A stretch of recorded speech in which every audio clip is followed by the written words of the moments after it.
Paul Rykoff in on this here in New York. Paul is the host of the Independent Americans podcast. You're listening in on that. And we've talked a lot about third-party impacts and whatnot. What would you say about Wisconsin? Well, I think he's right that the third-party candidates are going to have an impact.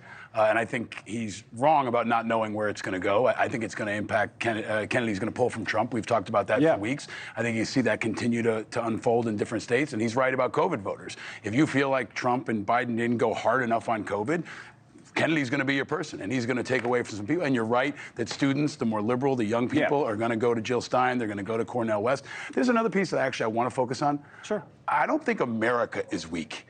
And a lot of politicians keep saying this, America is weak. We've got problems, we've got issues, but there are a lot of politicians piling on saying America is weak. Our politicians are weak, and we're pretty dissatisfied with both candidates. But that, to me, as a veteran, as a patriot, I'm kind of tired of it being a talking point for either party to use over and over again. I think most Americans are tired of hearing it, too.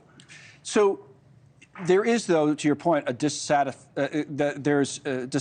well, they're not satisfied. How can he say a word? It's on television. You can't even pronounce the word. People are not satisfied with either candidate, like you say.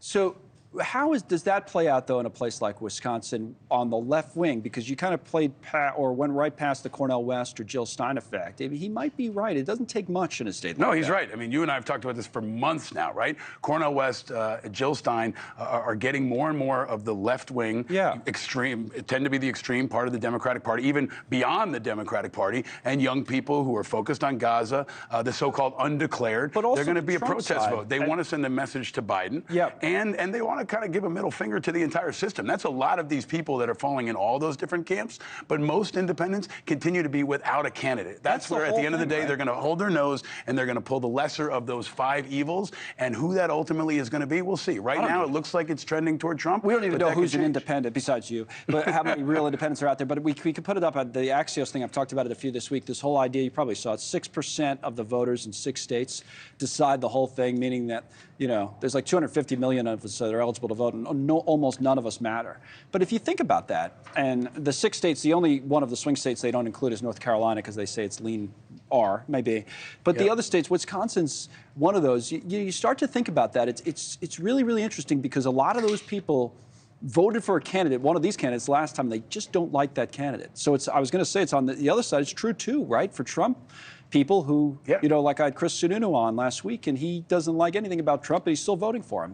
Those people decide it. They're fighting over a very small number of people, a couple thousand people, that some of which are just dissatisfied with the entire political system, some of which don't like any of the candidates, some are new voters. But I think it is reflective of the larger sentiment in this country that not just the parties and the candidates are broken, but that politics is broken, right? We're talking about the biggest election in our lifetime, and all but 94% of us, our votes essentially aren't going to matter. I think that goes back to primaries in places like New York and California, or in places like Alabama and Arkansas, where it's already set, right? You've only got basically one option at the end of the day because the states are so red and so blue. And I think that's bad for our politics. I also think it's bad for our national unity. It's the kind of thing that our enemies are celebrating. Putin loves to see red and blue states fighting, people battling in the streets, politicians quibbling over everything. That's the kind of stuff that will lead to our long-term decline. And I think it's a bigger national security issue. You're probably right about that. And certainly the battling in the streets, the protests, you know, the congressman talks about the Hamas wing. What he's really talking about, the protesters, right? That's just political speak for these protesters that are out there. I want to finish on this. You tweeted here about this following topic. I want to put up a tweet that you had.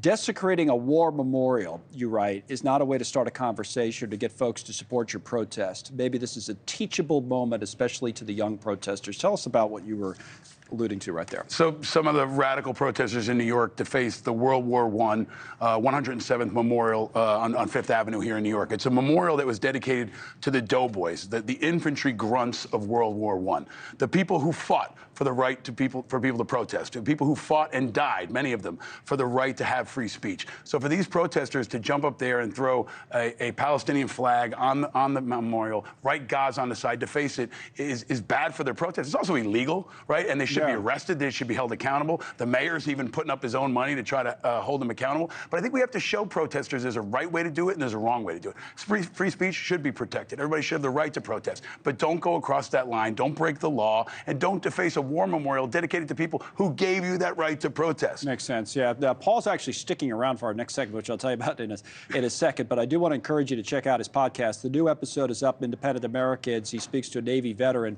who's running for a U.S. Senate seat in Nebraska. There it is. So check that out, The Independent Americans, wherever you get your podcast. Now, as for